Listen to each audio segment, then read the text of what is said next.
ഈ ധന്യമായ നിമിഷത്തെ അലങ്കരിക്കേണ്ടത് ഗുരുനാഥനായ സ്വാമി നിത്യാനന്ദ സരസ്വതി തിരുവടികളാണ്.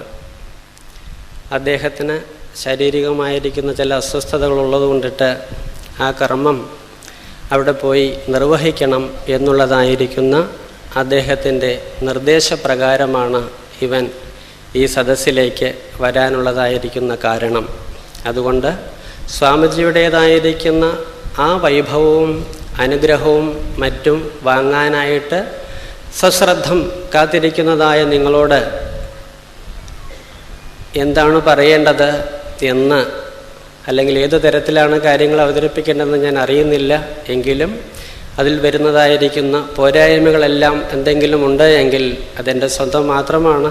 എന്തെങ്കിലും നിങ്ങൾക്ക് ഗ്രഹിക്കാൻ പറ്റിയ മൂല്യവത്തായ കാര്യങ്ങളുണ്ടെങ്കിൽ അത് സ്വാമിജിയുടെ അല്ലെങ്കിൽ ആചാര്യന്മാരുടെ വചനങ്ങളാണ് എന്നുള്ള ഭാവനയോട് കൂടിയിട്ട് അത് ഉൾക്കൊള്ളണം എന്നാദ്യമായിട്ട് നിങ്ങളോട് അപേക്ഷിക്കുകയാണ്.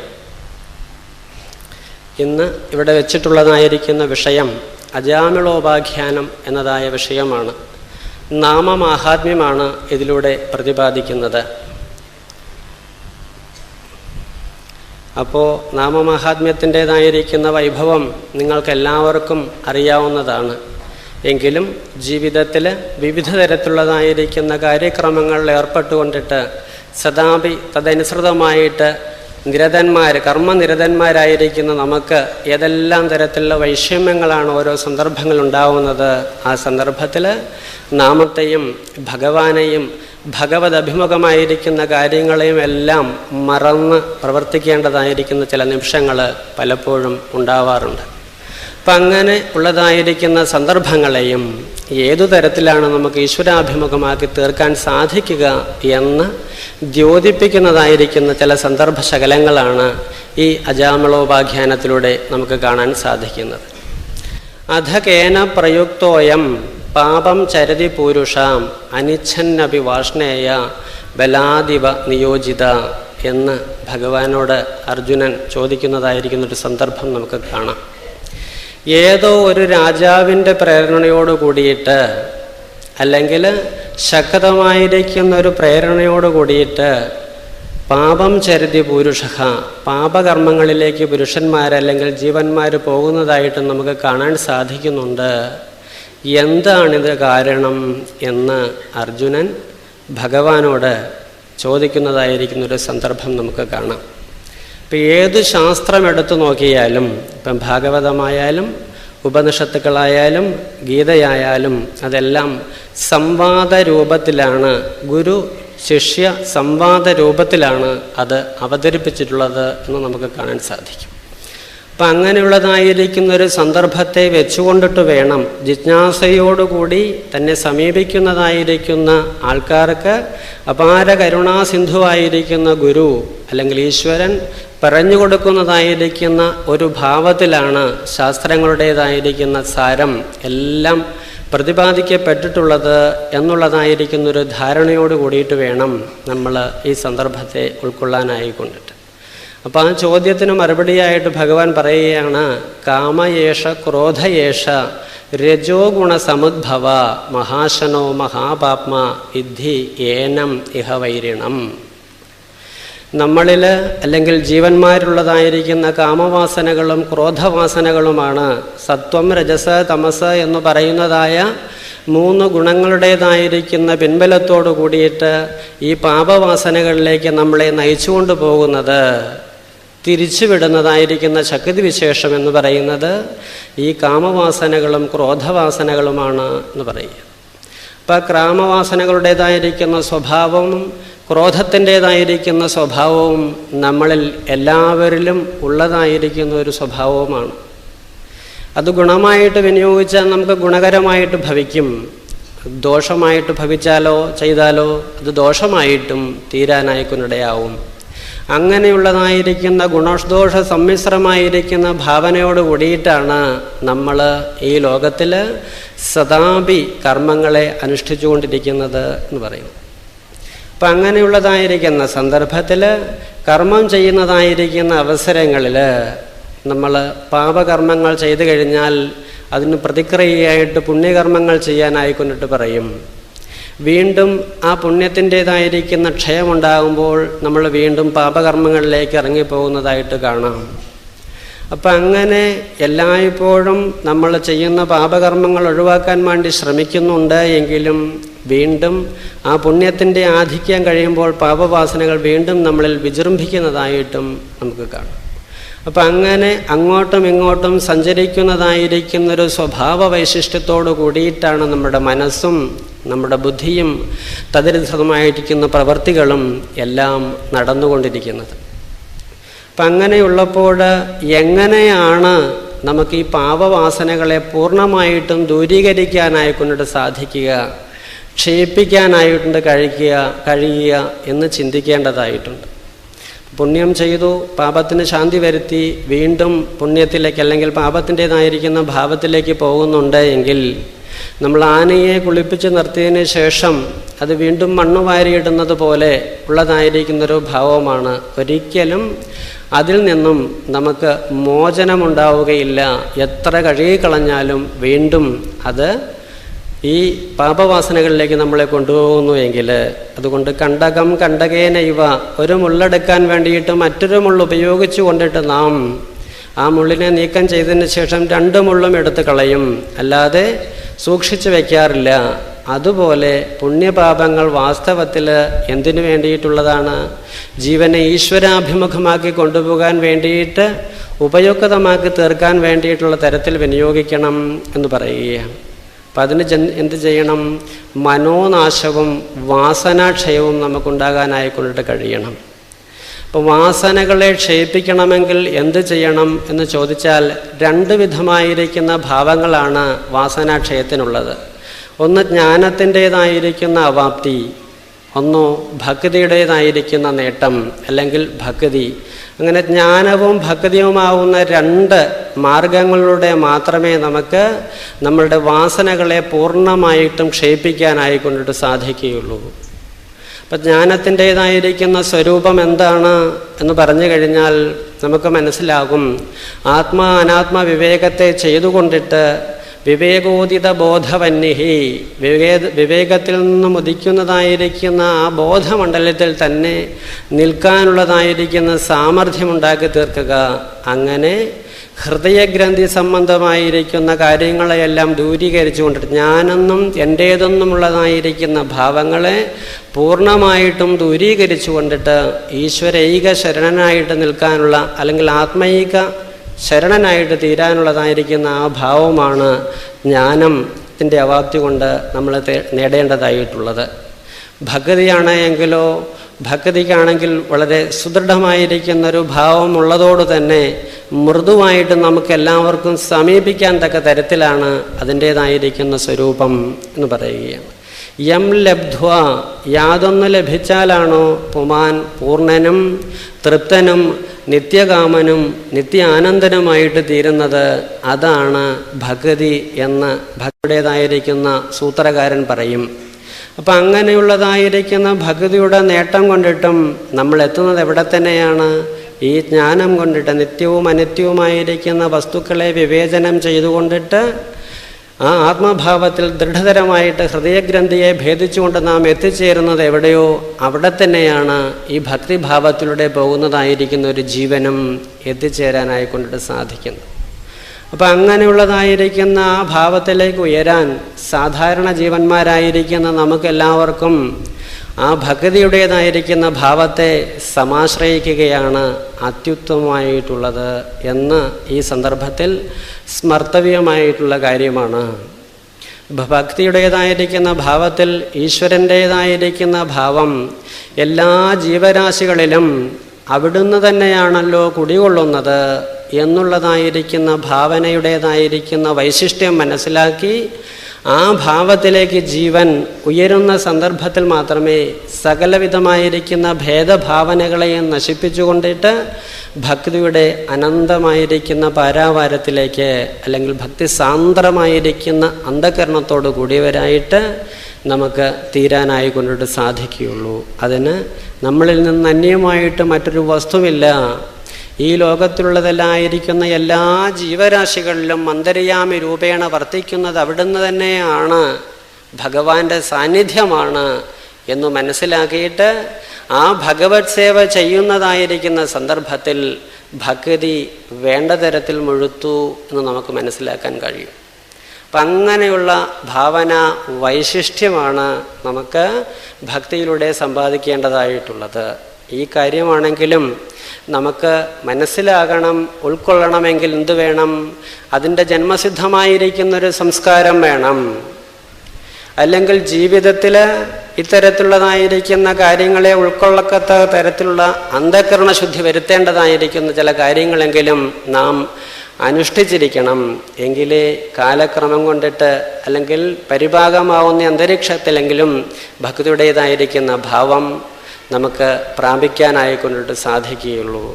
അപ്പം അതിന് ഈ സന്ദർഭത്തെ നമുക്ക് ദ്യോതിപ്പിച്ച് തരാൻ വേണ്ടിയിട്ടൊരു കഥ ഭാഗവതത്തിൽ പറയും.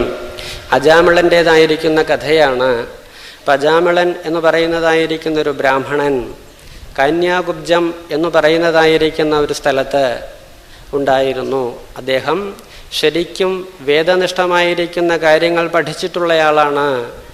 ഈശ്വരനാമത്തിൻ്റേതായിരിക്കുന്ന മാഹാത്മ്യം അറിഞ്ഞ് അനുഷ്ഠിക്കുന്നയാളായിരുന്നു. അതുപോലെ തന്നെ ഗുരുജനങ്ങളെയും അച്ഛനമ്മമാരെയും വൃദ്ധജനങ്ങളെയുമെല്ലാം വേണ്ട തരത്തിൽ ആരാധിക്കുകയും ഈശ്വരതുല്യം പൂജിക്കുകയും ചെയ്യുന്ന സ്വഭാവത്തോടു കൂടിയ സ്വഭാവവാനായിരുന്നു. യജ്ഞവും യാഗങ്ങളുമെല്ലാം മുടക്കാതെ നടത്തണം, അതിൻ്റേതായിരിക്കുന്ന വൈശിഷ്ട്യങ്ങളുമെല്ലാം മനസ്സിലാക്കിയിട്ട് ജീവിച്ചുള്ള ആളുമായിരുന്നു എന്ന് പറയുക. അതുപോലെ തൻ്റെ ധർമ്മഭഗ്നിയെ വേണ്ട തരത്തിൽ ആദരപൂർവം ഉൾക്കൊണ്ടിരുന്നതായിരിക്കുന്ന സ്വഭാവത്തോടും കൂടിയ ആളായിരുന്നു ഈ അജാമിളൻ എന്ന് പറയുന്നതായിരിക്കുന്ന ഈ ബ്രാഹ്മണൻ. അദ്ദേഹം ഇങ്ങനെ ജീവിക്കുന്നതായിരിക്കുന്ന സന്ദർഭത്തിൽ അച്ഛൻ്റെ യാഗാദികൾക്കും മറ്റുമൊക്കെയായിട്ട് സമിത്തും കുശിയുമെല്ലാം സമ്പാദിക്കാൻ വേണ്ടിയിട്ട് കാട്ടിലേക്ക് പോകുന്നതായിരിക്കുന്നൊരു സന്ദർഭം. അപ്പം അങ്ങനെ വനത്തിൽ പോയിട്ട് ഇതെല്ലാം സമ്പാദിക്കാൻ വേണ്ടിയിട്ട് പോയതായിരിക്കുന്ന സന്ദർഭത്തിൽ അതെല്ലാം ശേഖരിച്ചുകൊണ്ട് മടങ്ങി വരുന്ന സന്ദർഭത്തിൽ അദ്ദേഹം ഒരു ശൂദ്രൻ വല്ലാതെ മദ്യപിച്ചു കൊണ്ടിട്ട് അവൻ്റേതായിരിക്കുന്ന ആ മൃഗീയമായിരിക്കുന്ന വാസനകളോടെല്ലാം കൂടിയിട്ട് ചേഷ്ടിക്കുന്ന ഒരു സന്ദർഭം കാണാനായിക്കൊണ്ടിട്ട് ഇടയായി. ആ സന്ദർഭത്തിൽ അവനോടൊപ്പം തദനുസൃതമായിരിക്കുന്ന സ്വഭാവവതിയായിരിക്കുന്ന ഒരു വേശ്യാസ്ത്രീയും ഉണ്ടായിരുന്നു എന്ന് പറയുക. അപ്പം അങ്ങനെ അവരുടേതായിരിക്കുന്ന ലീലകളിലും കേളികളിലുമെല്ലാം ചിലതായൊരു ശ്രദ്ധ, അല്ലെങ്കിൽ അങ്ങോട്ട് ഈ അജാമിളൻ്റേതായിരിക്കുന്ന ശ്രദ്ധ തിരിയാനുള്ളതായിരിക്കുന്ന ഒരു സന്ദർഭം. ആ സന്ദർഭത്തിൽ അദ്ദേഹം വിവേകത്തെ കൈവിടിയാതെ കണ്ടിട്ട് വീണ്ടും ഈശ്വരാഭിമുഖമായിരിക്കുന്ന സങ്കല്പത്തെ ചെയ്യാനുമെല്ലാം ശ്രമിക്കുന്നുണ്ട്. എങ്കിലും ആ മൃഗീയമായിരിക്കുന്ന വാസനകളിൽ എല്ലാവരിലും രൂഢമൂലമായിട്ടുണ്ട്. അത് പൂർണ്ണമായിട്ടും നമുക്ക് ദൂരീകരിക്കാനായിക്കൊണ്ടിട്ട് സാധിക്കുകയില്ല.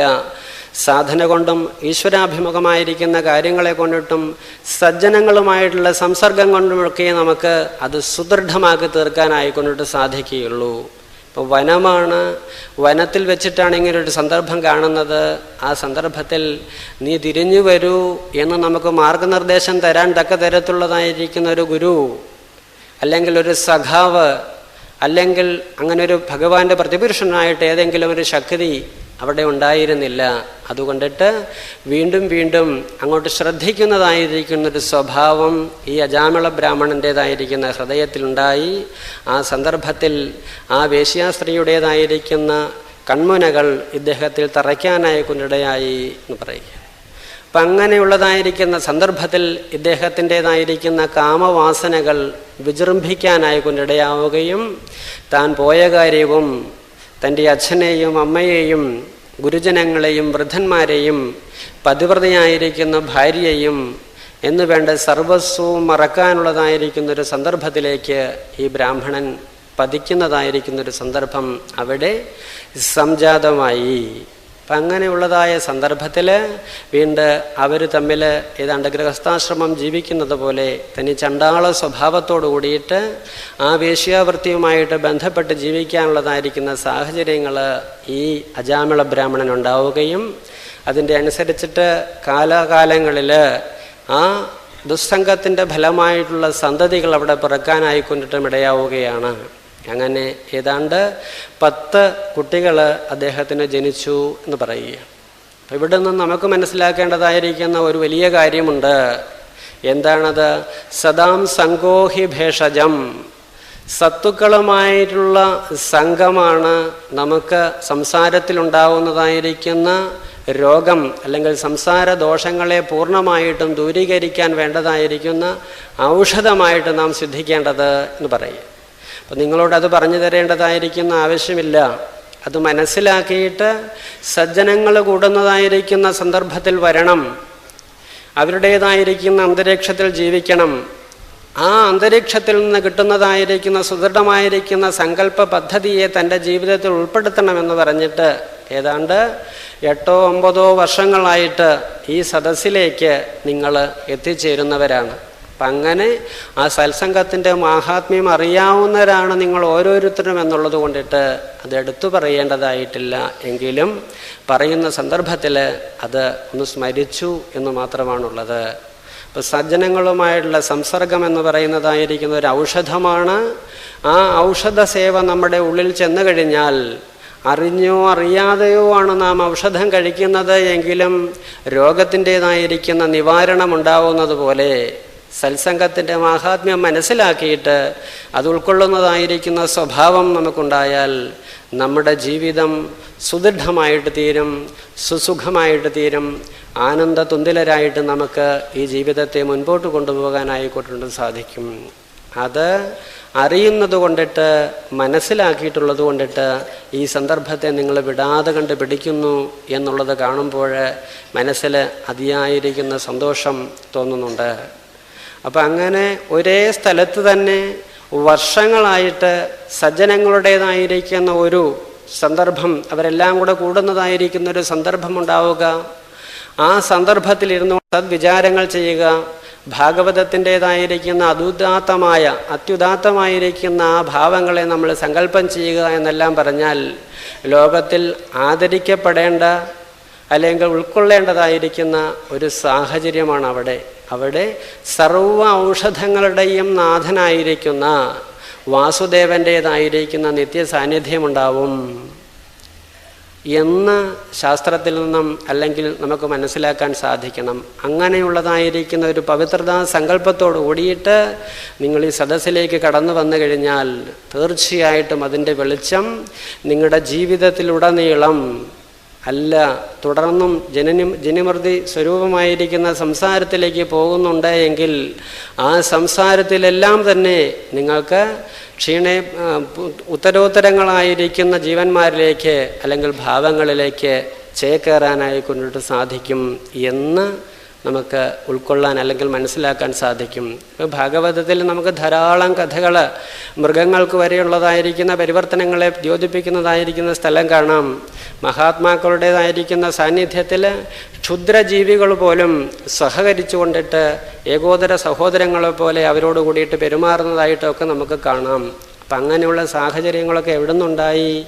സജ്ജനങ്ങളുടേതായിരിക്കുന്ന സാന്നിധ്യത്തിൽ ഭഗവാന്റേതായിരിക്കുന്ന ദൃഷ്ടി വീഴിക്കുന്നു എന്നതുകൊണ്ടിട്ട് എല്ലാ ജീവരാശികളുടെയും അന്തര്യാമിയായിരിക്കുന്ന ഭാവത്തെ അവർ ഉൾക്കൊള്ളുന്നു, അല്ലെങ്കിൽ ആ ജീവികളിലേക്ക് അവർക്ക് പകർന്നു കൊടുക്കാൻ കഴിയുന്നു എന്നതാണ് ആ സുദൃഢമായിരിക്കുന്ന ഈ യോജിപ്പിന് കാരണമായിട്ട് വരുന്നത്. അപ്പം അങ്ങനെയുള്ള പദങ്ങൾ അല്ലെങ്കിൽ വഴികൾ നമുക്ക് മുന്നിൽ കിടക്കുന്നതായിരിക്കുന്ന സന്ദർഭത്തിൽ പിന്നെ നമ്മൾ എന്തിനു ഭേദബുദ്ധിയിലൂടെ സഞ്ചരിക്കണം? അല്ലെങ്കിൽ കാമത്തിൻ്റെയും ക്രോധത്തിൻ്റെയും ആയിരിക്കുന്ന പിടികളിലേക്ക് നമ്മൾ അകപ്പെടണം? പാപപങ്കിലമായിരിക്കുന്ന ജീവിതത്തെ നയിക്കാൻ വേണ്ടിയിട്ട് എന്ത് പ്രചോദക ശക്തിയാണ് നമ്മളിലുള്ളത്? അവരെ തടുക്കാനുള്ളതായിരിക്കുന്ന ശക്തി ഈശ്വര സങ്കല്പത്തിനുണ്ട് എന്ന് പറഞ്ഞിട്ട് ആ സങ്കല്പത്തെ ഉൾക്കൊള്ളാൻ വേണ്ടിയിട്ട് നമ്മൾ എന്തിനും അടിക്കണം? ഇതെല്ലാം ചിന്താവിഷയമാണ് ഈ സന്ദർഭത്തിൽ എന്ന് പറയുക. അപ്പം അങ്ങനെ അപാര കരുണാസിന്ധുവായിരിക്കുന്ന ഭഗവാന്റെ ദർശനവും സ്പർശനവും സാന്നിധ്യവും സദാപി നമ്മളിലെല്ലാവരിലും അന്തർലീനമായിട്ടിരിക്കുന്നുണ്ട് എന്ന് മനസ്സിലാക്കിയിട്ട് അതിനെ താലോലിക്കാനുള്ളതായിരിക്കുന്ന സുദൃഢമായിരിക്കുന്നൊരു ബുദ്ധിയെ ഉണ്ടാക്കി തരണേ എന്നുള്ള പ്രാർത്ഥന മാത്രമാണ് മനുഷ്യജന്മികളായിരിക്കുന്ന നമുക്ക് ഓരോരുത്തർക്കും വാസ്തവത്തിൽ ഇവിടെ ചെയ്യാനായിട്ടുള്ളത്. ഇവിടെ എന്ന് പറഞ്ഞു കഴിഞ്ഞാൽ ഈ മനുഷ്യജന്മത്തിൽ എന്ന് പറയും. അപ്പം അത് കഴിയാത്തത് കൊണ്ടിട്ട് എന്ത് സംഭവിക്കുന്നു? നമ്മൾ ദുഃഖിയാണ്, ക്ലേശിയാണ്, വിവിധ തരത്തിലുള്ളതായിരിക്കുന്ന അനുഭവങ്ങളെ കൊണ്ടിട്ട് ഞാൻ കഷ്ടപ്പെടുന്നവനാണ് എന്നെല്ലാം ചിന്തിക്കാനുള്ളതായിരിക്കുന്ന സന്ദർഭങ്ങളുണ്ടായിത്തീരുന്നു എന്നതാണ് വസ്തുതാപരമായിട്ടുള്ളത്. അത് അവാസ്തവമാണ്. അന്ന് മനസ്സിലാക്കി അതിൽ നിന്നും തിരിച്ചു വരാനുള്ളതായിരിക്കുന്ന ഭാവമാണ് ഉണ്ടാക്കി തീർക്കേണ്ടത്. അപ്പം അങ്ങനെ അജാമിളൻ്റെ കഥയിലൂടെയാണ് നമ്മൾ സഞ്ചരിക്കുന്നത്. അജാമിളന് അദ്ദേഹത്തിൻ്റെ ദുർനടത്തത്തിൻ്റെ ഫലമായിട്ട് അതിൻ്റെ ഓരോ നാഴികക്കല്ലുകൾ പോലെ ഏതാണ്ട് 10 മക്കൾ ഉണ്ടായി എന്ന് പറയുകയാണ്. ഇപ്പം 10ാമത്തേതായിരിക്കുന്ന മകന് നാരായണൻ എന്നുള്ളതായിരിക്കുന്ന നാമകരണമാണ് ഈ അജാമിള ബ്രാഹ്മണൻ ചെയ്തിട്ടുള്ളത്. അപ്പം ഈ സംഗതി നടക്കുന്നത് എപ്പോഴാണ്? ഈ 10ാമത്തെ പുത്രനുണ്ടായതായിരിക്കുന്ന സന്ദർഭം എന്ന് പറയുന്നത് അദ്ദേഹത്തിന് ഏതാണ്ട് 83 വയസ്സുള്ളതായിരിക്കുന്ന സന്ദർഭത്തിലാണ് എന്ന് വിചാരിക്കണം. അപ്പം അങ്ങനെ 83 വയസ്സുള്ളതായിരിക്കുന്ന ആ സന്ദർഭത്തിലുണ്ടായതായിരിക്കുന്ന പുത്രന് അജാമിളൻ പേരിട്ടത് നാരായണൻ എന്നാണ്. അപ്പം ആ നാരായണൻ എന്ന പേരിട്ടിട്ട് ആ കുട്ടിയുടെ കൂടെ ക്രീഡിക്കുകയും ഈ പ്രായപൂർത്തിയായിരിക്കുന്ന സന്ദർഭത്തിലും അല്ലെങ്കിൽ മരണശയ്യയിലേക്ക് അടുക്കേണ്ടതായിരിക്കുന്ന സന്ദർഭമുള്ളതായിരിക്കുന്ന സന്ദർഭത്തിലും ശിശുപാലത്വത്തോടു കൂടിയിട്ട് അല്ലെങ്കിൽ ഈ കുട്ടിയെ കളിപ്പിക്കുക, ഈ കുട്ടിയുടേതായിരിക്കുന്ന രൂപലാവണ്യത്തിൽ സന്തോഷിക്കുക, അതുപോലെ തന്നെ ആ കുട്ടിയുടേതായിരിക്കുന്ന കൂടെ ഇരുന്ന് ആഹാരം കഴിക്കുക, ആ കുട്ടിയെ ഉറക്കുക, അതിൻ്റേതായിരിക്കുന്ന സംരക്ഷണ വലയിൽപ്പെട്ടുകൊണ്ടിട്ടാണ് ഇദ്ദേഹം ജീവിച്ചുകൊണ്ടിരുന്നത്. അപ്പം അങ്ങനെ ജീവിച്ചുകൊണ്ടിരിക്കുന്നതായിരിക്കുന്ന സന്ദർഭത്തിൽ അദ്ദേഹത്തിന് ഏതാണ്ട് 88 വയസ്സായപ്പോഴേക്കും, അതായത് കുട്ടിക്ക് ഏതാണ്ട് 5 വയസ്സ് തികഞ്ഞതായിരിക്കുന്ന സന്ദർഭത്തിൽ ചില അസ്വസ്ഥതകളൊക്കെ, അതായത് ശരീരം വിട്ടുപോകേണ്ടതായിരിക്കുന്ന ചില സന്ദർഭത്തിലേക്കൊക്കെ വരേണ്ടതായിട്ടുണ്ട്. അതിപ്പം ഈ ലോകത്തിൽ ജനിച്ചവർക്കൊക്കെ ഉള്ളതാണ്. ജാതസ്യ ഹി ധ്രുവോ മൃത്യു ധ്രുവം ജന്മമൃതസ്യ ച. ഈ ലോകത്തിലുണ്ടായതായിരിക്കുന്ന എല്ലാ ജീവരാശികൾക്കും ഈ ലോകം വിട്ടുപോകേണ്ടതായിരിക്കുന്ന ഒരവസ്ഥയുള്ളതുപോലെ തന്നെ ഈ അജാമിള ബ്രാഹ്മണനും അതിനുള്ളതായിരിക്കുന്നൊരു സന്ദർഭമുണ്ടായി എന്ന് പറയുക. അപ്പം അങ്ങനെയുള്ളതായിരിക്കുന്ന സന്ദർഭമുണ്ടായതായിരിക്കുന്ന സാഹചര്യത്തിൽ ഇദ്ദേഹം വിചാരിക്കുകയാണ്, ഈ പാർഷദന്മാർ, അതായത് യമദൂതന്മാർ വന്ന് അദ്ദേഹത്തിൻ്റെ സൂക്ഷ്മ ശരീരത്തെയൊക്കെ കൊണ്ടുപോകാൻ വേണ്ടി തയ്യാറാക്കിക്കൊണ്ട് നിൽക്കുന്ന സന്ദർഭത്തിൽ ആ ദർശനം ഇദ്ദേഹത്തിന് വല്ലാത്ത ഭയചകിതമായിട്ടുള്ളൊരു അന്തരീക്ഷത്തിലേക്ക് കൊണ്ടുപോയി. എന്തിനെക്കുറിച്ചിട്ടാണ് ഭയം? തന്നെ കൊണ്ടുപോകുന്നതിനെ കുറിച്ചിട്ടോ മറ്റൊന്നുമല്ല. പിന്നെയോ ഈ രൂപം കണ്ടു കഴിഞ്ഞാൽ ആ കുട്ടിക്ക് ഭയമാവുകയില്ലേ? നാരായണന് ഭയമുണ്ടാവുകയില്ലേ ഈ സന്ദർഭത്തെ കാണുന്നതായിരിക്കുന്ന സന്ദർഭത്തിൽ എന്നുള്ളതായിരിക്കുന്ന ഒരു ഉത്കടമായിരിക്കുന്ന ഭാവത്തോടു കൂടിയിട്ട് ഗദ്ഗദ ഖണ്ഡനായിട്ട് നാരായണ എന്ന് വിളിക്കുകയാണ് ഈ അജാമിള ബ്രാഹ്മണൻ.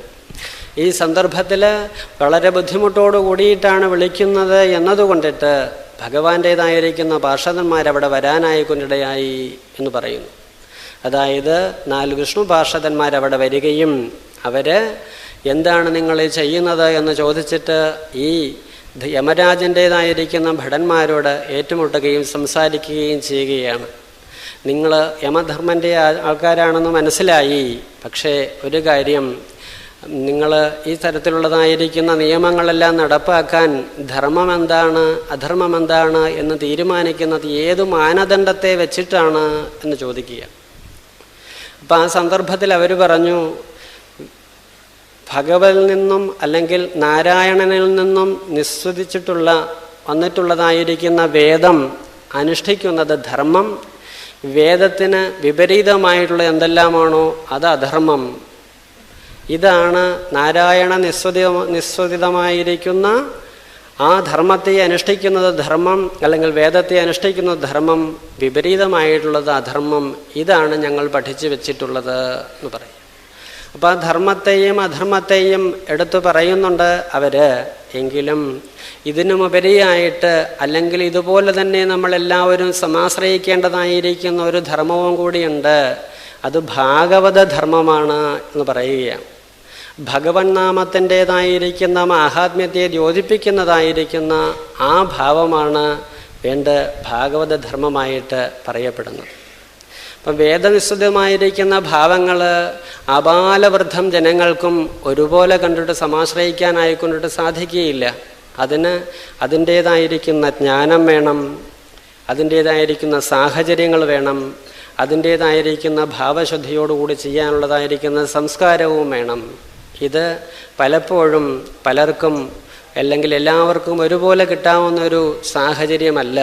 അതുകൊണ്ടിട്ടോ എങ്ങനെ വേണം ആശ്രയിക്കാൻ വേണ്ടിയിട്ട് ഭഗവാന്റേതായിരിക്കുന്ന നാമസ്മരണയെ നമുക്ക് ചെയ്യാൻ സാധിച്ചു കഴിഞ്ഞാൽ ആ നാമസ്മരണ എല്ലാവിധമായിരിക്കുന്ന പാപങ്ങളെയും ദൂരീകരിക്കാനായിക്കൊണ്ടിട്ട് സാധിക്കും. അങ്ങനെയും ഒരു ധർമ്മം ഈ ലോകത്തിൽ നടമാടുന്നുണ്ട് അല്ലെങ്കിൽ നടപ്പുണ്ട് എന്ന് വിഷ്ണു പാർഷദന്മാർ ഈ യമദൂതന്മാരോട് പറയുന്നതായിരിക്കുന്നൊരു സന്ദർഭം നമുക്ക് കാണാൻ സാധിക്കും. അപ്പോൾ അങ്ങനെയുള്ളതായിരിക്കുന്ന സന്ദർഭത്തെ വെച്ച് ചിന്തിക്കുന്നതായിരിക്കുന്ന സന്ദർഭത്തിൽ അവർ പറയുകയാണ്, ഇതിനെക്കുറിച്ചെല്ലാം ഞങ്ങൾക്ക് കൂടുതലായിട്ട് അറിയണം എന്ന് പറയുന്നതായിരിക്കുന്ന സന്ദർഭമൊക്കെ കാണാം.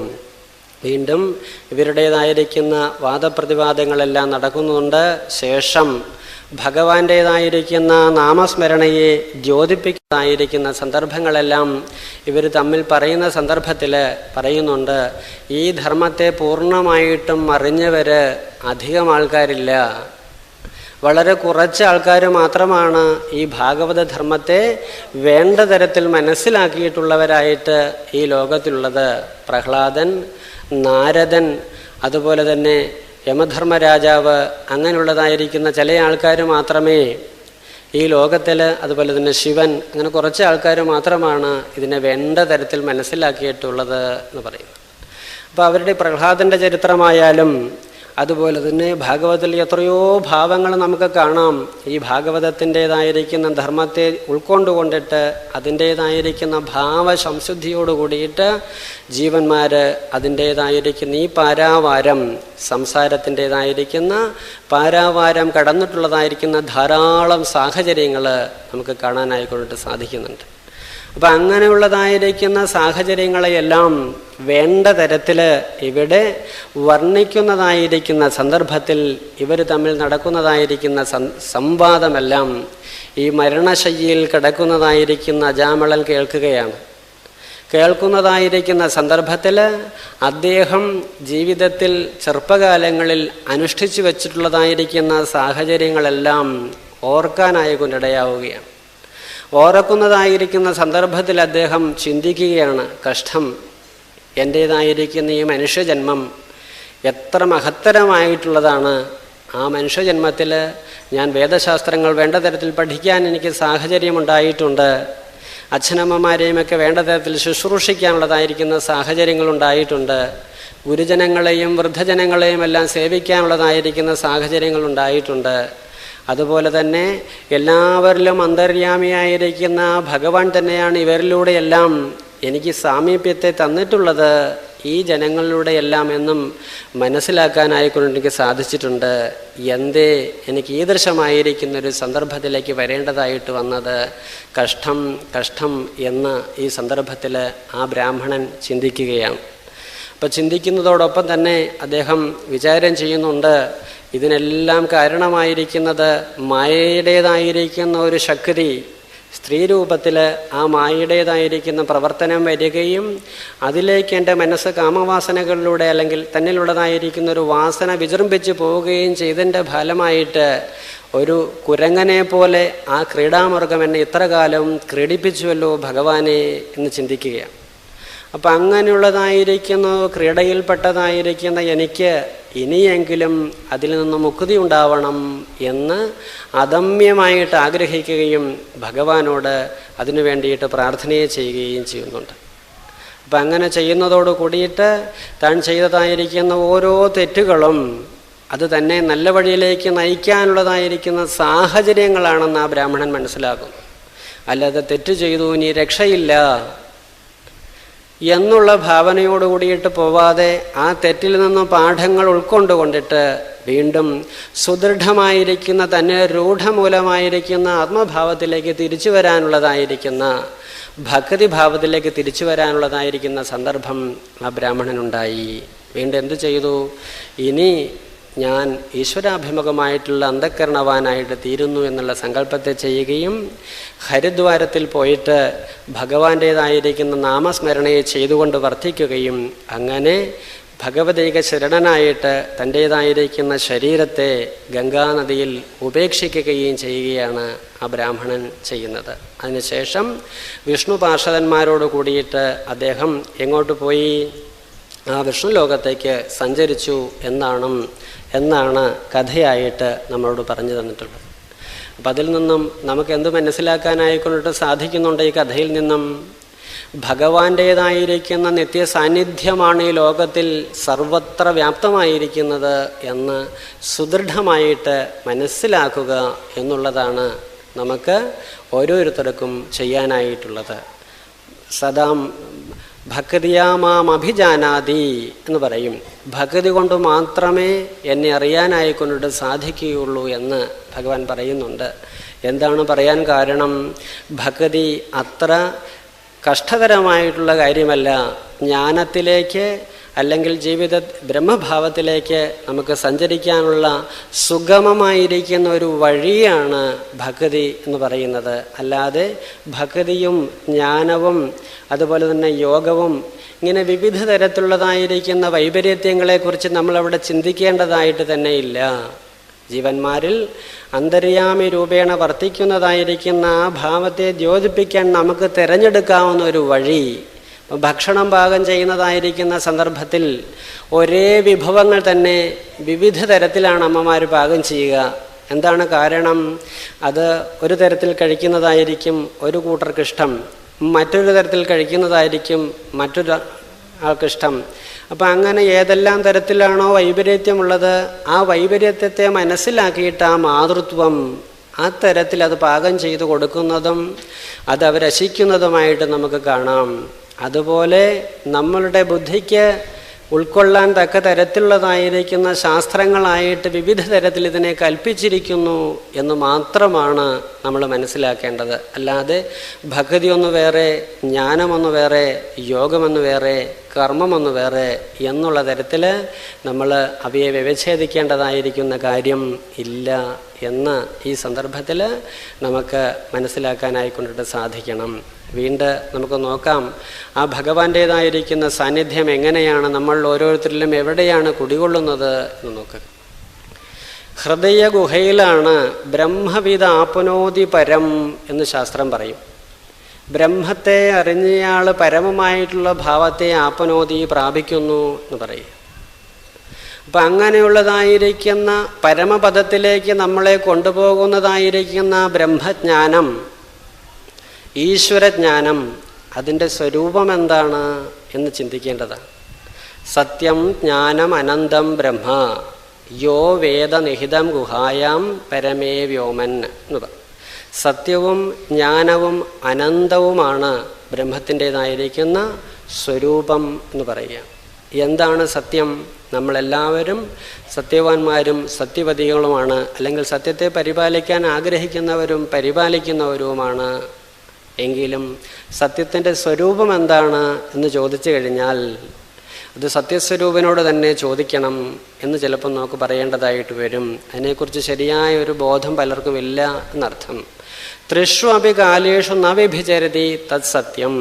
3 കാലങ്ങളിലും മാറ്റമില്ലാതെ കൊണ്ടിട്ട് സുദൃഢമായിട്ട് നിൽക്കുന്നതായ ആ അവസ്ഥാവിശേഷത്തെയാണ് സത്യം എന്നതുകൊണ്ടിട്ട് ഇവിടെ ഉദ്ദേശിക്കുന്നത്. ജാഗ്രത്തിലും സ്വപ്നത്തിലും സുഷുപ്തിയിലും സുദൃഢമായിട്ട് നമ്മൾ വർത്തിക്കുന്നതായിരിക്കുന്ന ആ ശക്തി വിശേഷമുണ്ടല്ലോ, അതിനെയാണ് എന്തു പറയുന്നത്? സത്യം എന്ന് പറയുന്നത്. അതുപോലെ തന്നെ ഈ 3 അവസ്ഥകളിൽ മാറ്റപ്പെടാതെയും ഭൂതം, ഭാവി, വർത്തമാനം എന്ന് പറയുന്നതായിരിക്കുന്ന ഈ കാലങ്ങളിലും മാറ്റപ്പെടാതെ നിൽക്കുന്നതായിരിക്കുന്ന വസ്തു, 3 കാലങ്ങളിലും 3 അവസ്ഥകളിലും മാറ്റമില്ലാതെ സുദൃഢമായിട്ട് നിൽക്കുന്ന ആ ഭാവത്തെയാണ് സത്യം എന്ന് പറയുന്നത് കൊണ്ടിട്ട് ഉദ്ദേശിക്കുന്നത്. അപ്പം ഭൂതം എന്ന് പറഞ്ഞു കഴിഞ്ഞാലോ കഴിഞ്ഞതായിരിക്കുന്ന കാര്യങ്ങൾ, ഭാവി എന്ന് പറഞ്ഞാലോ വരാൻ പോകുന്നതായിരിക്കുന്ന കാര്യങ്ങൾ, വർത്തമാനം എന്ന് പറഞ്ഞാലോ ഈ വർത്തമാനം പറയുന്നതായിരിക്കുന്ന നിമിഷം മാത്രം നമ്മളിലുള്ളത് എന്നർത്ഥം. അപ്പം ആ വർത്തമാനത്തിൽ മാത്രമാണ് നമുക്ക് ഓരോരുത്തർക്കും ജീവത്വമുള്ളത്. ആ നിമിഷം മാത്രമാണ് നമുക്ക് ജീവത്വത്തോടു കൂടിയുള്ളത്. അപ്പോൾ വർത്തമാനത്തിൽ നാം എങ്ങനെ ജീവിക്കുന്നു എന്നുള്ളതാണ് നമ്മളുടെ ഭൂതത്തെയും അല്ലെങ്കിൽ ഭാവിയെയും അല്ലെങ്കിൽ ഒരു വ്യക്തിയെ വളർത്തുന്നത്, നന്നാക്കുന്നത് എന്ന് വേണം മനസ്സിലാക്കാനായി കൊണ്ടിട്ട്. അജാമിളൻ്റേതായിരിക്കുന്ന ആ സന്ദർഭം നോക്കൂ. ആ വർത്തമാനത്തെ അദ്ദേഹം വിസ്മരിച്ചത് കൊണ്ടിട്ടാണ് ആ വർത്തമാനകാലത്തിൽ ശരിക്കും വർത്തിക്കാൻ സാധിക്കുന്നതായിരിക്കുന്ന ഒരു ജീവന് ഈ ലോകത്തിൽ പിന്നെ ആരെയും ഭയപ്പെടേണ്ടതായിട്ടില്ല. ഭഗവാന്റെ നിത്യ സാന്നിധ്യമാണ് വർത്തമാനകാലത്തിൽ നമ്മളോടൊപ്പമുള്ളത്. ആ ഭഗവാനെ നാം സമാശ്രയിക്കുന്നു. ഭഗവാനെ പൂർണ്ണമായിട്ടും ഞാൻ നമ്രതാശിരസ്കനായിട്ട് അല്ലെങ്കിൽ ഭഗവാനെ നമസ്കരിച്ചുകൊണ്ട് ജീവിക്കുന്നു എന്നുള്ള ഭാവമുണ്ടെങ്കിലോ വർത്തമാനമേ വാസ്തവം എന്നുള്ള ഭാവത്തിൽ ആ സത്യത്തിൽ തന്നെ നമുക്ക് പ്രതിഷ്ഠിതമായിട്ട് ജീവിക്കാനായി കൊണ്ടിട്ട് സാധിക്കും. അങ്ങനെ സാധിച്ചാലോ ആ സത്യത്തിൻ്റേതായിരിക്കുന്ന പരിപാലനം നമ്മളിലൂടെ ഉണ്ടാവും. അപ്പോഴേ നമ്മൾ പൂർണ്ണമായിട്ടും സത്യവാന്മാരും സത്യവതികളുമായിട്ട് തീരുകയുള്ളൂ എന്ന് പറയും. ഈ വർത്തമാനത്തിൽ മാത്രമാണ് നാം ചിന്തിക്കുന്നതെങ്കിൽ നമുക്ക് യാതൊരു ഭേദബുദ്ധിയെക്കുറിച്ച് ചിന്തിക്കാൻ പറ്റില്ല. ഞാനും നീയും എന്നുള്ളതായിരിക്കുന്ന ഭാവം അവിടെയില്ല. എന്നെക്കുറിച്ചിട്ട് നിന്നെക്കുറിച്ചിട്ടെന്ന് പരാതി പറയാനായിട്ട് അവിടെയില്ല. അപ്പോൾ അവിടെ നിന്നും വ്യതിചലിക്കുമ്പോഴാണ് വിശപ്പായാലും ദാഹമായാലും സുഖമായാലും ദുഃഖമായാലും ഞാനെന്നും നീയെന്നും ഇത്തരത്തിലുള്ള എല്ലാ ഭേദഭാവനകളും ഉണ്ടാവുന്നത് എപ്പോഴാണ്? നമ്മൾ ഇരിക്കുന്ന സ്ഥലം മറക്കുന്ന സന്ദർഭത്തിൽ, അല്ലെങ്കിൽ വാസ്തവമായിരിക്കുന്ന ഭാവത്തെ, സത്താമാത്രമായിരിക്കുന്ന ഭാവത്തെ, സത്യത്തെ വിസ്മരിക്കുന്ന സന്ദർഭത്തിലാണ് പ്രശ്നകലുഷിതമായിരിക്കുന്ന പ്രശ്നബാധിതമായിരിക്കുന്ന അന്തരീക്ഷങ്ങളെല്ലാം നമുക്ക് ഓരോരുത്തർക്കും ഉണ്ടായിത്തീരണത് എന്ന് നമ്മൾ മനസ്സിലാക്കണം. അപ്പോൾ സത്യത്തിൻ്റെ സ്വരൂപം എന്താണ്? 3 കാലങ്ങളിലും മാറപ്പെടാതെ കണ്ടിട്ട് സുദൃഢമായിട്ട് നിൽക്കുന്നതായിരിക്കുന്ന ഭാവം. ഇതിനെ അറിയുന്നതിനെയാണ് ജ്ഞാനം എന്ന് പറയുന്നത്. അതുപോലെ തന്നെ ഇത് അനന്തമാണ് എന്ന് പറയുകയാണ്. ആനന്ദമാണ് എന്നും പറയാം. അനന്തം എന്ന് പറഞ്ഞാലോ മുറിക്കാൻ സാധിക്കാത്തത്, ഈ ഭേദബുദ്ധിയോട് കൂടാത്തത് എന്നർത്ഥം. ഭേദബുദ്ധി ഇല്ലാതെ സുദൃഢമായിട്ട് നിൽക്കുന്ന സ്വരൂപത്തെയാണ് ഈ ബ്രഹ്മം അല്ലെങ്കിൽ ഈശ്വരൻ എന്നൊക്കെ പറയുന്നത്. ആ ഈശ്വരൻ്റേതായിരിക്കുന്ന ഭാവം നമ്മളുടെ ഓരോരുത്തരുടെയും ഹൃദയ ഗുഹയിലാണ് വർത്തിക്കുന്നത്, ഹൃദയ ആകാശത്തിലാണ് വർത്തിക്കുന്നത്. എന്തു വന്നാലും ദൈവമേ, നല്ലത് വന്നാലും കെട്ടത് വന്നാലും നമ്മൾ എവിടെയാണ് കൈവയ്ക്കുക? ആദ്യം ഹൃദയത്തിലാണ് കൈവയ്ക്കുക. എന്താണ് കാര്യം? അവിടെ മാത്രമേ എന്തെങ്കിലും ഉള്ളൂ. ഉള്ളതായിട്ടുള്ളത് എന്തെങ്കിലും ഉണ്ടെങ്കിൽ അത് അവിടെ മാത്രമാണുള്ളത് എന്നുള്ളത് കൊണ്ടിട്ടാണ് നമ്മൾ ഹൃദയത്തിൽ കൈവയ്ക്കാനായി കൊണ്ടിടയാവുന്നത്. അപ്പം അങ്ങനെ വയ്ക്കുന്ന സന്ദർഭത്തിൽ ഈശ്വരൻ അവിടെ ഉണ്ടോയെന്നോ നമ്മുടെ ജീവത്വത്തിൻ്റെ ചേതനാ നാടികൾ എവിടെയാണെന്നോ നമ്മൾ അറിഞ്ഞിട്ടല്ല, എങ്കിലും യാന്ത്രികമായിട്ടുള്ളിടത്തേക്ക് നമ്മുടെ കൈ പോവുകയാണ് എന്ന് പറയുക. അപ്പം അങ്ങനെ ആയിരിക്കുന്ന വസ്തുവിനെ അന്വേഷിക്കുന്നതായിരിക്കുന്ന സന്ദർഭത്തിൽ ലോകത്തിലൂടെ അന്വേഷിച്ചു കഴിഞ്ഞാൽ പശു പുല്ലു തിന്നാൻ പോകുന്നത് പോലെ മാത്രമാണ്. അന്വേഷണം നീണ്ടുപോകും, ആയുസ്സും അറ്റുപോകും എന്നർത്ഥം. അപ്പം അങ്ങനെയുള്ളതായിരിക്കുന്ന അന്വേഷണങ്ങളിൽ നിന്ന് നമുക്ക് എങ്ങോട്ട് വരണം? നമ്മളിൽ മൂലമായിട്ടുള്ള ആ ഹൃദയ ഗുഹയിൽ വർത്തിക്കുന്നതായിരിക്കുന്ന ഭഗവാന്റേതായിരിക്കുന്ന സാന്നിധ്യത്തിലേക്ക് മടങ്ങാൻ എത്തിച്ചേരാനുള്ളതായിരിക്കുന്ന സാഹചര്യങ്ങൾ ഉണ്ടാക്കി തീർക്കണം. അങ്ങനെ ചെയ്യുകയാണെങ്കിൽ അവിടെ ഭഗവാൻ ഇരുന്നു കൊണ്ടിട്ട് എല്ലാവിധമായിരിക്കുന്ന ഐശ്വര്യങ്ങളെയും നമുക്ക് കൽപ്പിച്ചു തന്നിട്ടുണ്ട്. എല്ലാവിധമായിരിക്കുന്ന ഐശ്വര്യത്തോടും കൂടിയിട്ട് ഈ ലോകത്തെ അനുഭവിക്കുന്നതോടൊപ്പം തന്നെ ലോകനാഥനെ സ്മരിച്ചു കൊണ്ടിട്ട് ആ ലോകനാഥൻ്റേതായിരിക്കുന്ന നാമസ്മരണയോടുകൂടി ജീവിക്കാനുള്ളതായിരിക്കുന്ന സാഹചര്യമാണ് ഭഗവാൻ ഒരുക്കിയിട്ടുള്ളത്. അപ്പം ഇവിടെ കാണുന്നതായിരിക്കുന്ന വൈചിത്ര്യങ്ങളൊക്കെ ഇത്തരത്തിൽ പരികൽപ്പന ചെയ്യണമെങ്കിൽ ഏതെല്ലാം തരത്തിലുള്ള പ്രയത്നം അതിൻ്റേതായിരിക്കുന്ന സ്ഥാനത്തുണ്ടായിട്ടുണ്ട് എന്ന് നോക്കണം. എങ്കിലും അതെല്ലാം ചെയ്തിട്ട് ഒന്നും ചെയ്യാത്തവരെ പോലെ അതിൻ്റെ കാര്യകർത്താക്കൾ ഈശ്വരകാര്യത്തെ ചിന്തിച്ചു കൊണ്ടിരിക്കുന്നു എന്നുള്ളത് നമുക്കൊരു പാഠമാക്കി എടുക്കാൻ സാധിക്കും. അതുപോലെ ആ ഭഗവാന്റേതായിരിക്കുന്ന ആ സങ്കല്പത്തെ നമ്മൾ വേണ്ട തരത്തിൽ ചെയ്താൽ ഭഗവാന്റേതായിരിക്കുന്ന ഐശ്വര്യങ്ങളെ മുഴുവൻ അനുഭവിക്കുമ്പോഴും ഒരു ടെൻഷനും അസ്വസ്ഥതയും കൂടാതെ കണ്ടിട്ട് എല്ലാം ഭഗവാന്റെ പ്രസാദമാണ് എന്നുള്ളതായിരിക്കുന്ന ഭാവനയോട് കൂടിയിട്ട് ഉൾക്കൊള്ളാനുള്ളതായിരിക്കുന്ന മാനസികമായിരിക്കുന്ന വിശാലത നമുക്കുണ്ടാക്കി തീർക്കാൻ സാധിക്കും. ഇപ്പം ക്ഷേത്രത്തിൽ പോയാൽ ഒരു തുളസീദളം കിട്ടിയാലും ഒരു തുള്ളി ജലം കിട്ടിയാലും അതുപോലെ 2 മലർകഷ്ണം കിട്ടിയാലും നമ്മൾ എന്ത് ചെയ്യും? അത് പ്രസാദമാണ്, പരിപാവനമാണ് എന്നുള്ള ഭാവനയോട് കൂടിയിട്ട് നമ്മൾ ഉൾക്കൊള്ളും. ആ പരിപാവനത്വം നമ്മൾ എവിടെ നിന്ന് കൽപ്പിച്ചു? നമ്മുടെ ഹൃദയത്തിലുള്ളതായിരിക്കുന്ന ക്ഷയിക്കാത്തതായിരിക്കുന്ന സന്ദർഭമാണ്, ചിന്താ പദ്ധതിയാണ്. ക്ഷേത്രം ഈശ്വരൻ്റെ സാന്നിധ്യമാണ്, ഈശ്വരനിൽ നിന്ന് കിട്ടിയതായിരിക്കുന്ന പ്രസാദമാണെന്നുള്ള ബുദ്ധി നമ്മളെ സമാധാനിപ്പിക്കുന്നു. ഇന്ന് ആഹാരത്തിനും ജീവിതോപാധികൾക്കും അതുപോലെ തന്നെ ലോകത്തിലെ അധികാരത്തിനും എന്ന് വേണ്ട എന്തെല്ലാം കാര്യത്തിൻ്റെ എന്തെല്ലാം തരത്തിലാണ് നാം ഓരോരുത്തരും തല്ലുകൂടുന്നത് എന്ന് നോക്ക്.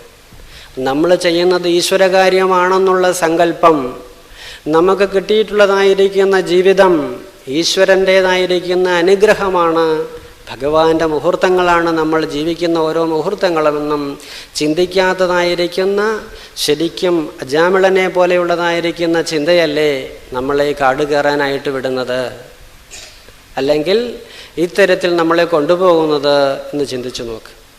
അപ്പം അങ്ങനെ പോകുന്നവർ എന്ത് ചെയ്താലും അതിൻ്റേതായിരിക്കുന്ന അനുഭവം നമുക്കുണ്ടാക്കാൻ സാധിക്കുകയില്ല. നാമം ജപിക്കുന്നവരാണ് നമ്മളെല്ലാവരും, അറിഞ്ഞോ അറിയാതെയോ ജപിക്കാറുമുണ്ട്. പക്ഷേ ഒരു കൊച്ചു കുട്ടിയുടേതായിരിക്കുന്ന ഭാവം എടുത്തു നോക്കൂ. അവൻ വീട്ടുകാര്യങ്ങൾ ചെയ്യാൻ മുടക്കമുണ്ടാവുന്നതായിരിക്കുന്ന സന്ദർഭത്തിൽ അവന് ഭഗവാൻ അല്ലെങ്കിൽ അവൻ്റെ അമ്മ ഒരു കളിപ്പാട്ടം എടുത്തു കൊടുക്കും. അതിനുശേഷം ആ കളിപ്പാട്ടവുമായിട്ട് അവൻ കളിച്ചുകൊണ്ട് നടക്കും. കളിച്ചുകൊണ്ട് നടക്കുന്ന ഓരോ സന്ദർഭത്തിലും അവൻ്റെ അമ്മയുടെ ശ്രദ്ധ എവിടെയാണ്?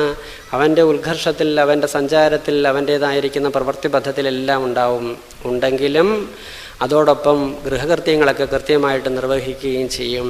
വീണ്ടും ഈ കളിപ്പാട്ടം വലിച്ചെറിഞ്ഞിട്ട് അമ്മയെ എന്ന് വിളിക്കുന്നതായിരിക്കുന്നൊരു സന്ദർഭമുണ്ടായാൽ ആ അമ്മ എന്തെല്ലാം പ്രവൃത്തി നിരതത്വം ഉണ്ടെങ്കിലും അതെല്ലാം അവിടെ വെച്ചിട്ട് ഓടി മകൻ്റെ അടുത്ത് പോവുകയും അവനെ ആശ്ലേഷിക്കുകയും അവന് വേണ്ടിയുള്ളതായിരിക്കുന്ന കാര്യങ്ങളെല്ലാം ചെയ്തു കൊടുക്കുകയും ചെയ്യുന്നത് നമുക്ക് കാണാൻ സാധിക്കും.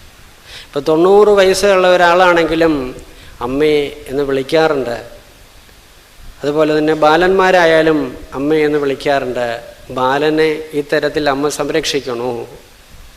നമ്മൾ അമ്മയെന്ന് വിളിക്കുന്നതോടൊപ്പം തന്നെ നമ്മൾ പ്രൗഢന്മാരാണ്, ജീവിതത്തിൽ ധാരാളം ക്രമങ്ങൾ ചെയ്തിട്ടുള്ളവരാണ്, ഇനിയും തനിക്ക് പലതും ചെയ്യാനുണ്ട്, അതുകൊണ്ട് ഇതൊന്നും മാറ്റി കിട്ടിയാൽ വേണ്ടില്ല എന്നുള്ള ഒരു പിടുത്തത്തോട് കൂടിയിട്ടാണ് നമ്മൾ അമ്മയെ എന്ന് വിളിക്കുന്നത്. അതല്ല, ഈ ലോകത്തിൽ ഇനി എനിക്കൊന്നും ചെയ്യാനില്ല, അമ്മയുടേതായിരിക്കുന്ന ആ പാദങ്ങളിൽ എനിക്ക് വിലയമുണ്ടാവണം, അല്ലെങ്കിൽ അനായാസേന മരണം വിനാ ദൈന്യേന ജീവിതം എന്ന് പറയുന്നതായിരിക്കുന്ന ഭാവത്തിലേക്കാണ് എനിക്ക് എത്തിച്ചേരേണ്ടതെന്നുള്ള ഭാവനയോട് കൂടിയിട്ട് ഈ വൃദ്ധൻ ഈശ്വരഭജനം ചെയ്യുകയാണ് എങ്കിൽ, അല്ലെങ്കിൽ അമ്മയെ വിളിക്കുകയാണെങ്കിലോ തീർച്ചയായിട്ടും ആ അമ്മ അല്ലെങ്കിൽ ഈശ്വരൻ നമ്മളെ സംരക്ഷിക്കാതിരിക്കുകയില്ല. അപ്പം അങ്ങനെ സംസ്കാരമുള്ളതായിരിക്കുന്ന ചില കുടുംബങ്ങളിലൊക്കെ നമ്മൾ ചെല്ലുന്ന സാഹചര്യത്തിൽ അവർക്ക് എന്തെങ്കിലും വൈഷമ്യം ഉണ്ടെങ്കിൽ കാണുമ്പോൾ അത് തുറന്നു പറയാനുള്ളൊരു മാധ്യമമാണ് അല്ലെങ്കിൽ ഒരു വ്യക്തിത്വമാണ് സ്വാമിമാരെ അല്ലെങ്കിൽ ഈശ്വരാഭിമുഖമായിട്ടുള്ള ആൾക്കാരെ കാണുന്ന സന്ദർഭത്തിൽ. അപ്പോൾ അവർ പറയും, സ്വാമിജി എനിക്ക് ഈ കൂട് ഒന്ന് ത്യജിക്കാനായിക്കൊണ്ടിട്ട് കഴിഞ്ഞാൽ മതി, അല്ലാതെ എനിക്ക് ലോകത്തിൽ വേറെ യാതൊരു ആഗ്രഹങ്ങളുമല്ല, എനിക്ക് വേണ്ട കാര്യങ്ങളെല്ലാം ഞാൻ സാധിച്ചു കഴിഞ്ഞു, ഇനി ഭഗവാനിൽ അനന്യമായിരിക്കുന്ന ഭാവനയുണ്ടായിട്ട് എനിക്ക് ശരീരമൊന്ന് ഉപേക്ഷിച്ച് പോകാൻ ഉള്ളതായിരിക്കുന്നൊരു സാഹചര്യമാണ് ഉണ്ടാവേണ്ടത്. അതിനു വേണ്ടിയിട്ട് ഭഗവാൻ അനുഗ്രഹിക്കണം, അല്ലെങ്കിൽ സ്വാമി അനുഗ്രഹിക്കണം എന്നെല്ലാം അവർ സംസാരിക്കുന്നതായിട്ട് നമുക്ക് കാണാൻ സാധിക്കും. എന്താണ് ആ സംസ്കാരത്തിൻ്റെ പരിപാകതയാണ് അവരെ കൊണ്ട് അത് പറയിപ്പിക്കുന്നത് എന്ന് പറയും. അതുപോലെ നമുക്കെല്ലാവർക്കും, എല്ലാ ജീവരാശികൾക്കും ഒരു വിശ്വമാതൃത്വമുണ്ട്.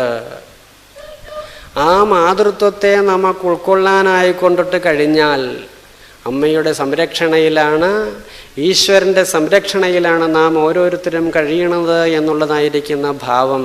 എങ്ങനെ കുട്ടികൾക്ക് ആ അമ്മയെ സമാശ്രയിക്കുന്നതോട് കൂടിയിട്ട് ലോകത്തിൽ ആരെയും പേടിയില്ലാത്ത അവസ്ഥയിലേക്ക് എത്തുന്നത് പോലെ ഈശ്വരനെ സമാശ്രയിക്കുന്നതായിരിക്കുന്ന ഒരു ജീവന്, ഭഗവാന്റെ കൈങ്കര്യക്കാരനാണ് ഞാനെന്നുള്ള ബോധത്തോടു കൂടിയിട്ട് ജീവിക്കുന്നതായിരിക്കുന്ന ഒരു ജീവന് തീർച്ചയായിട്ടും ആ ഭഗവാന്റേതായിരിക്കുന്ന സാന്നിധ്യം അനുഭവിക്കാനായിക്കൊണ്ട് സാധിക്കും.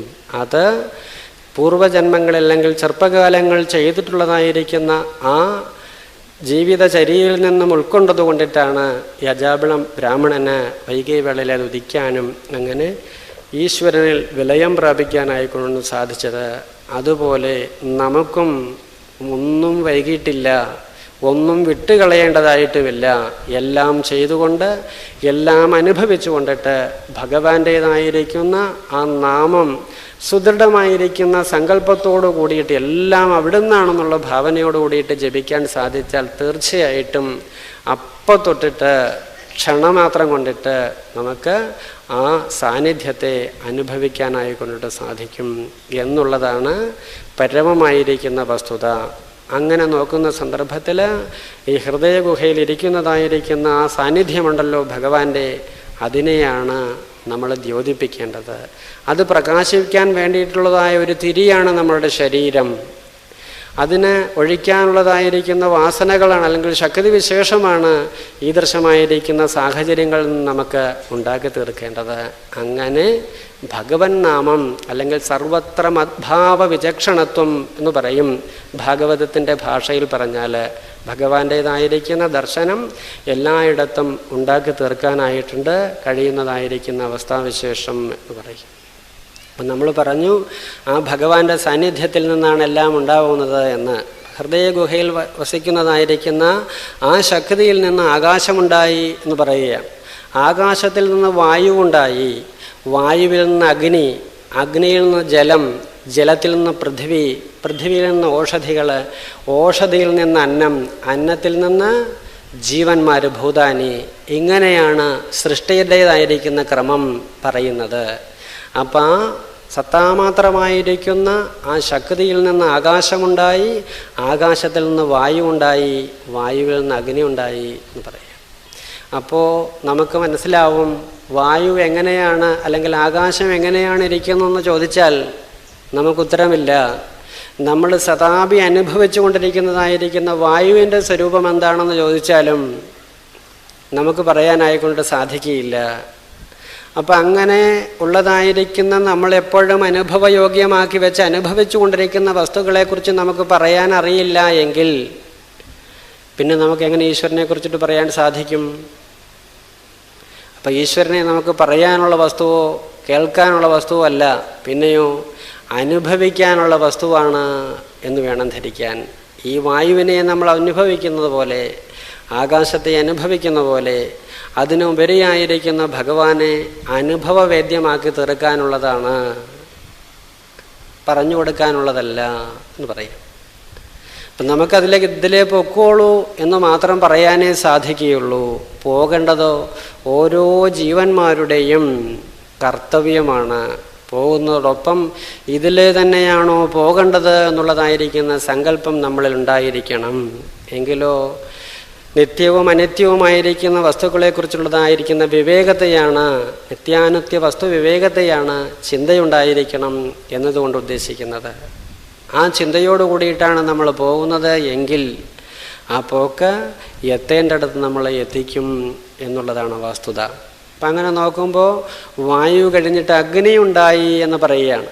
അഗ്നിയുടേതായിരിക്കുന്ന സ്വരൂപം അവിടെ തൊട്ടിട്ടാണ് നാമരൂപങ്ങളിലേക്ക് നമുക്ക് കടക്കാനായിക്കൊണ്ടിട്ട് സാധിക്കുന്നത്. പണ്ട് വേദങ്ങളിലുമൊക്കെ ആരാധിച്ചിട്ടുള്ള അഗ്നിയെയാണ്, സൂര്യനെയും അഗ്നിയെയും ഒക്കെയാണ് ആരാധിച്ചിട്ടുള്ളത്. എന്താണ് കാരണം? അതിനപ്പുറത്തുള്ളതിനെ ആരാധിക്കാനായിക്കൊണ്ടിട്ട് നമുക്കൊരു ഉപാധിയായിട്ട് കിട്ടാൻ വഴിയില്ല എന്നർത്ഥം. അപ്പോൾ അഗ്നിയിൽ നിന്നാണ് ബാക്കിയുള്ളതെല്ലാം ഉണ്ടായിട്ടുള്ളത്. അപ്പോൾ അഗ്നി തൊട്ടിട്ടാണ് നമ്മൾ ആരാധിക്കാൻ തുടങ്ങിയിട്ടുള്ളത്. അപ്പോൾ അഗ്നിയെയോ അതുപോലെ തന്നെ സൂര്യനെയോ അതുപോലെ തന്നെ ഈ ലോകത്തുള്ളതായിരിക്കുന്ന വസ്തുവകളെയൊക്കെയാണോ അതുകൊണ്ട് നാം ആരാധിക്കുന്നത് എന്ന് നോക്കുക. ഇപ്പം നമ്മുടെ ദേവതാക്രമം പറഞ്ഞു കഴിഞ്ഞാൽ 33 ദേവതാരാധനകളാണ് നമ്മൾ ചെയ്യുന്നത് എന്നൊക്കെ പറയും. അപ്പം അങ്ങനെയുള്ള ഓരോ തരത്തിലുള്ളതായിരിക്കുന്ന ആരാധനയിലൂടെയും ഈ അഗ്നിക്കും അപ്പുറത്തുള്ളതായിരിക്കുന്ന യോ ബുദ്ധേ പരതസ്തു സഹ, ബുദ്ധിക്കും അപ്പുറത്തുമുള്ളതായിരിക്കുന്ന ആ ആത്മഭാവത്തെയാണ്, ഈശ്വരഭാവത്തെയാണ് വാസ്തവത്തിൽ നമ്മൾ എന്ത് ചെയ്യുന്നത്, ആരാധിക്കുന്നത് എന്ന് മനസ്സിലാക്കേണ്ടതായിട്ട് വരും. പിന്നെ ഈ ആരാധനയിൽ കടന്നിട്ട് ഇത്തരത്തിലുള്ളതായിരിക്കുന്ന പ്രശ്നങ്ങളെല്ലാം നാം എന്തുണ്ടാക്കണം? ജാതിയുടെയും നീതിയുടെയും കുലത്തിൻ്റെയും ഗോത്രത്തിൻ്റെയും നാമത്തിൻ്റെയും രൂപത്തിൻ്റെയും ആരാധനാക്രമങ്ങളുടെയും എല്ലാം പേരിൽ നമ്മൾ തല്ലുപിടിക്കുന്നത് എത്ര കണ്ടിട്ടാണ് എന്ന് പറഞ്ഞു കഴിഞ്ഞാൽ പറഞ്ഞാൽ തീരാത്ത തരത്തിലുണ്ട്. അപ്പം അങ്ങനെയുള്ളതായിരിക്കുന്ന ക്രോധ ആവേശിതമായിരിക്കുന്ന ബുദ്ധിയോടുകൂടിയിട്ട് വർത്തിക്കുന്നതായിരിക്കുന്ന ഭാവത്തിൽ നിൽക്കുന്ന ഒരാൾക്ക് എങ്ങനെ ഈശ്വരനെക്കുറിച്ച് ചിന്തിക്കാനായിക്കൊണ്ടിട്ട് സാധിക്കും? നമ്രശിരസ്കനായിട്ട് ഒരു നിമിഷം ഈശ്വരൻ്റെ അടുത്ത് നിൽക്കാനായിക്കൊണ്ടിട്ട് സാധിക്കുമോ? ഈശ്വര ചിന്ത ചെയ്യാനായിക്കൊണ്ടിട്ട് സാധിക്കുമോ? ഇല്ല. അപ്പം അങ്ങനെയുള്ളതായിരിക്കുന്ന ഒരു സങ്കല്പത്തെ നമുക്ക് ചെയ്യാൻ സാധിച്ചാൽ വീണ്ടും ഈ മതവിദ്വേഷം വളർത്തുന്ന തരത്തിലുള്ളതായിരിക്കുന്ന ആരാധനാക്രമങ്ങളുടേതായിരിക്കുന്ന ആ ഭാവത്തിൽ നമുക്ക് പ്രശ്നങ്ങൾ ഉണ്ടാക്കേണ്ടതായിരിക്കുന്ന ആവശ്യമില്ല. അപ്പോൾ നതത്ര സൂര്യോ ഭാതി ന ചന്ദ്രതാരകം നേമാവിദിതോ ഭാന്തി കുതോയമഗ്നിഹി തമേവ ഭാന്തമനുഭാതി സർവം തസ്യ ഭാസാ സർവമിതം വിഭാതി എന്നാണ് പറയുന്നത്. ഭഗവാന്റെ ഭാസുകൊണ്ടാണിത് മുഴുവൻ വിശേഷേണ ഭാസിക്കുന്നത് എന്ന് പറഞ്ഞാൽ ഭഗവാന്റെ സാന്നിധ്യം മാത്രമാണ് ഇവിടെ ഉള്ളത് എന്ന് വേണം പരികൽപ്പിക്കാൻ. അപ്പം അത് മനസ്സിലാക്കാനുള്ളതായിരിക്കുന്ന ഒരു ചിരാത് അല്ലെങ്കിൽ ഒരു ഉപാധി, ആ ഉപാധിയിൽ കൊടുത്തപ്പെട്ടതായിരിക്കുന്ന ഒരു ദീപനാളം, ഇതല്ലേ നമുക്ക് ആശ്രയമായിട്ടുള്ളത്. അപ്പോൾ ആ ദീപനാളത്തിൽ ഇപ്പോൾ കുട്ടികളൊക്കെ താലമെടുക്കുന്ന സന്ദർഭത്തിൽ അവരെ ഹൃദയഭാഗത്താണ് താലം പിടിക്കുക. അതിനെന്തെല്ലാം തരത്തിൽ ആൾക്കാർ പറയാറുണ്ട് പലതും. പക്ഷേ ആ ഹൃദയത്തിലാണ് ഭഗവാന്റേതായിരിക്കുന്ന സാന്നിധ്യമെന്ന് ബോധിപ്പിക്കാൻ വേണ്ടിയിട്ട് ആ ഭാവനയാണ് അവർ ചെയ്യുന്നത്. അതിലൂടെ പരിശുദ്ധമായിരിക്കുന്നൊരു ഭാവത്തിലേക്ക് നയിക്കണം. ഈശ്വരാരാധനയ്ക്കും അതുപോലെ തന്നെ സജ്ജനങ്ങൾ വരുന്നതായിരിക്കുന്ന സന്ദർഭത്തിലുമൊക്കെയാണ് താലം പിടിക്കേണ്ടതും എടുക്കേണ്ടതുമൊക്കെ.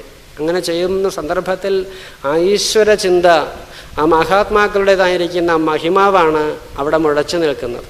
അപ്പം ആ സങ്കല്പത്തോടു കൂടിയിട്ട് അത് ചെയ്യുന്ന സന്ദർഭത്തിൽ നമ്മുടെ ഉള്ളിൽ ആ വെളിച്ചം വേണ്ട തരത്തിൽ തെളിയാനായിക്കൊണ്ടിടയാവും. അങ്ങനെ നമ്മുടെ ഏത് അനുഷ്ഠാനങ്ങൾ, നിസ്സാരമായ അനുഷ്ഠാനങ്ങളെ എടുത്താലും അതും ഈ അഗ്നിക്കും സൂര്യനും ചന്ദ്രനും നക്ഷത്രങ്ങൾക്കുമെല്ലാം ഉപരിയായിട്ട് നിൽക്കുന്നതായ ആ പ്രകാശമാനമായിരിക്കുന്ന ആത്മഭാവത്തിലേക്ക് നമ്മളെ എത്തിക്കാൻ വേണ്ടിയിട്ടുള്ള കാര്യങ്ങൾ തന്നെയാണ് അവിടെയും പ്രതിപാദിച്ചിട്ടുള്ളത് എന്ന് നമുക്ക് മനസ്സിലാവും. അത് പണ്ഡിത പാമര ഭേദമന്യേ എല്ലാവർക്കും വേണ്ടിയിട്ടാണ് ഇത്തരത്തിൽ വിവിധ തരത്തിൽ പരികൽപ്പിച്ചിട്ടുള്ളത് എന്നെടുക്കണം. അങ്ങനെ എടുത്താൽ ഒരാൾ ചെയ്യുന്ന ആരാധനയെ നമ്മൾ നമസ്കരിക്കുക അല്ലെങ്കിൽ ഉൾക്കൊള്ളുക, ഒരാൾ ചെയ്യുന്നതായിരിക്കുന്ന സത്പ്രവർത്തികളെ ഉൾക്കൊള്ളുക, അതിനെ നമസ്കരിക്കുക, അങ്ങനെ എല്ലായിടത്തും ഈശ്വര ദൃഷ്ടി മെഴിക്കുക എന്നല്ലാതെ കണ്ടിട്ട് അവർ ചെയ്യുന്നത് ശരി, ഇവർ ചെയ്യുന്നത് തെറ്റ്, അതങ്ങനെയല്ല ചെയ്യേണ്ടത്, അതിങ്ങനെയായിരുന്നു ചെയ്യേണ്ടത് എന്നുള്ളതായിരിക്കുന്ന ഭേദബുദ്ധിയെ വളർത്താനായിക്കൊണ്ടിടവരരുത്. അങ്ങനെ വളർത്തിയാലോ ഈ അജാമിളന് സംഭവിച്ചതുപോലെ നമ്മൾക്കും കാട് കയറേണ്ടതായിട്ടും ചെയ്യേണ്ട കാര്യങ്ങളെല്ലാം കാട്ടിൽ ഉപേക്ഷിക്കേണ്ടതായിട്ട് വരും, കാട്ടാളന്മാരുടെ കൂട്ട് ജീവിക്കേണ്ടതായിട്ട് വരും. അങ്ങനെ ജീവിതത്തിന് ഒരെത്തും പിടിയുമില്ലാത്തതായിരിക്കുന്ന അന്ധരാളത്തിലൂടെ നമുക്ക് സഞ്ചരിക്കേണ്ടതായിട്ട് വരും. ഈ അന്ധരാളത്തിലേക്കുള്ള പ്രവേശനം എന്തുകൊണ്ടുണ്ടാവുന്നു? നമുക്ക് നമ്മളിൽ അപാര കരുണാസിന്ധു, അപാരമായിരിക്കുന്ന കരുണാസമുദ്രമാണിരിക്കുന്നത് എന്നുള്ളതായിരിക്കുന്ന ബോധം നമ്മളിൽ നിന്ന് വിട്ടുപോകുന്ന സന്ദർഭത്തിലാണ് അങ്ങനെ സംഭവിക്കുന്നത്. അല്ലെങ്കിലോ ഇപ്പം നമുക്ക് ശരിക്കുള്ളതായിരിക്കുന്ന ആത്മഭാവമുണ്ട് എങ്കിൽ, ഇപ്പം ഇവിടെയൊക്കെ ധാരാളം വയലുകളുള്ളതാണ്. വയലുകളിൽ നെല്ല് വിളയുന്നതായിരിക്കുന്ന സന്ദർഭത്തിൽ അത് തലകുനിച്ച് നിൽക്കുന്നതായിട്ട് നമുക്ക് കാണാം. എന്ത് പൂർണ്ണമായിരിക്കുന്ന വിളവ് അതിലുണ്ട് എന്ന് പറയും. അല്ലെങ്കിലോ പതിരാണെങ്കിൽ അത് തല പൊക്കി നിൽക്കുന്നതായിട്ട് കാണാം. അപ്പം അങ്ങനെയുള്ളതോ നമുക്ക് തെങ്ങും ചോട്ടിലിടാനോ അല്ലെങ്കിൽ ഒന്നിനും ഉപയോഗശൂന്യമായിരിക്കുന്ന കാര്യങ്ങളാണുള്ളത്. കണ്ടാലോ നെല്ല് പോലെ ഇരിക്കുകയും ചെയ്യും. അപ്പം അങ്ങനെയുള്ളതായിരിക്കുന്ന ഭാവം വിദ്യാ വിനയസമ്പന്നേ ബ്രാഹ്മണേ ഗവിഹസ്തിനി ശുനിചൈവ സ്വപാകേച്ച പണ്ഡിത സമദർശിന എന്ന് പറയും. പണ്ഡിതനാണെങ്കിൽ സമദർശിത്വമുള്ളവരായിരിക്കണം, എല്ലാവരിലും ഒരുപോലെ നിറഞ്ഞു നിൽക്കുന്നതായിരിക്കുന്ന ആ ഭാവം, അതാണ് ഉൾക്കൊള്ളേണ്ടത് എന്ന് പറയുക. ഇപ്പോൾ ആമൂലാഗ്രം രസസ്ഥിഷ്ഠൻ എന്ന് പറയാറുണ്ട്. കരിമ്പിൻ്റെ സ്വഭാവം എടുത്തു കഴിഞ്ഞാൽ അത് പൂർണ്ണമായിട്ടും രസമാണ്. മുകളിലും താഴെയും വരെ നിറഞ്ഞു നിൽക്കുന്നതായിരിക്കുന്ന രസം നമുക്ക് കാണാനായിക്കൊണ്ടിട്ട് സാധിക്കും.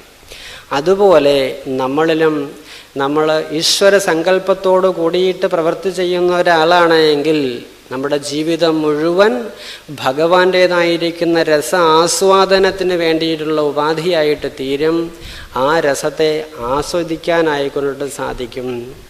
ലളിതാ സഹസ്രനാമത്തിലൊക്കെ നമുക്ക് കാണാം, ഇക്ഷു ചാവ് ഇക്ഷു മനോരൂപേക്ഷു കോദണ്ഡ എന്ന് പറയുന്നതായിരിക്കുന്ന ഒരു മന്ത്രം നമുക്ക് കാണാൻ സാധിക്കും. അവിടെയും ഈ കരിമ്പിനെ കുറിച്ച് പറഞ്ഞിട്ടുണ്ട്. പഞ്ചതന്മാത്ര സായക എന്നൊക്കെ പറയും. എന്ന് പറഞ്ഞാലോ, ആ ഇക്ഷു എന്ന് പറയുന്നതായിരിക്കുന്ന കരിമ്പിനെ ഒരു വില്ലായിട്ട് പറഞ്ഞിരിക്കുകയാണ്. വില്ലായിട്ട് പറയുന്നതിൽ നിന്ന് നമുക്ക് എന്ത് മനസ്സിലാക്കാൻ സാധിക്കും? നമ്മളുടേതായിരിക്കുന്ന ജീവിതത്തിലുള്ളതായിരിക്കുന്ന രസത്തെ നമ്മൾ വലിച്ചു കെട്ടണം. വില്ലിൻ്റെ രണ്ടറ്റത്തും നമ്മൾ കയറുകൊണ്ടിട്ട് കെട്ടും. കെട്ടിയിട്ടാണത് ആ കരിമ്പിനെ വില്ലാക്കിയിട്ട് വെക്കുന്നത്. അതുപോലെ സങ്കല്പ വികല്പാത്മകമായിരിക്കുന്ന അല്ലെങ്കിൽ വികല്പത്തോടു കൂടിയതായിരിക്കുന്ന സങ്കല്പങ്ങളോടുകൂടിയ നമ്മുടെ ജീവനെ നമുക്ക് നിശ്ചയാത്മികമായിരിക്കുന്ന ബുദ്ധി കൊണ്ട് കെട്ടാനായിക്കൊണ്ടിട്ട് സാധിക്കണം.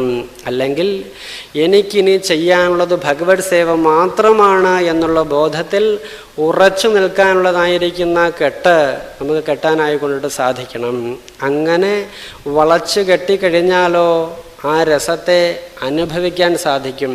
മനസ്സിലുണ്ടാവുന്ന സങ്കല്പങ്ങളും നമ്മൾ ചെയ്യുന്ന പ്രവൃത്തികളും ഈശ്വരോന്മുഖമാണ് എങ്കിൽ അത് രസം തരുന്നതായിട്ട് തീരും.